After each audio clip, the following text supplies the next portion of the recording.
High, তোমাদের সাথে share করেছিলাম যে আমাদের সরস্বতী পুজোতে পিকনিক হয়। আর দেখো, আমাদের প্রথম দুদিন তো নিরামিষের ওপর পিকনিকটা চলে। প্রথম দিন আমাদের দুপুরবেলায় যেহেতু পুজো হয় সেই জন্য আমাদের নিরামিষ ফ্রাইড রাইসের ওপর হয়। পরের দিন গোটা চচ্চড়ি পান্তা থাকে। আর এদিকে দেখো বিরিয়ানি হয়ে গেছে, বিরিয়ানির সাথে রয়েছে স্যালাড। ভাসুর বিরিয়ানি কাটালো, এদিকে সবাই খেতে বসেছে আর ওদিকে দেখো সবাই মজা করছে। আর এখানে দেখো দুষ্টু চিকেন লেগ পিস নিয়ে খেতে বসে পড়েছে। আমরা একটাই টেবিলে খেতে বসেছি আর ওকে বলা হচ্ছে লেগ পিসটাকে নিয়ে কামড়া। ও বেশ মজা করে কিন্তু ভিডিও করানোর জন্য দেখো চিকেন লেগ পিসটাকে নিয়ে কিন্তু বেশ মজা করে কামড় দেবে বলে তুলছে। আর দেখো কি সুন্দর করে খাচ্ছে। তো সবাই আমরা মোটামুটি একসাথেই প্রায় খেতে বসেছি। এদিকে দাদা সবাইকে সার্ভ করে দিচ্ছে। দিদি বলছে তাহলে একটু ভিডিও করে দিই তোমাদের।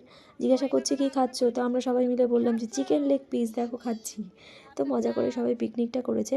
আর দেখো, নিরামিষের পর একটু আমিষ কিছু না হলে যেন কারোরই ভালো লাগছিল না, তাই জন্য এই প্ল্যানটা করা হয়েছে। আর আমার ভাসুর তো ভীষণ ভালো বিরিয়ানি করে, দাদাই বিরিয়ানিটা করেছিল। তারপর দেখো সবাই মিলে আমরা খেয়ে নিলাম, কারণ আমরা আগে না বসে পড়লে পরের ব্যাচগুলো বসতে দেরি হবে। আর আমি তো বাচ্চাদের সঙ্গেই বসে পড়েছি, কারণ বিরিয়ানি আমার গরম গরম ছাড়া কিন্তু ভালো লাগে না। আর শরীরটা যেহেতু খারাপ, তাই জন্য আমি বাচ্চাদের ব্যাচেই বসে পড়েছি, সাথে বরকে নিয়েও বসে পড়েছি।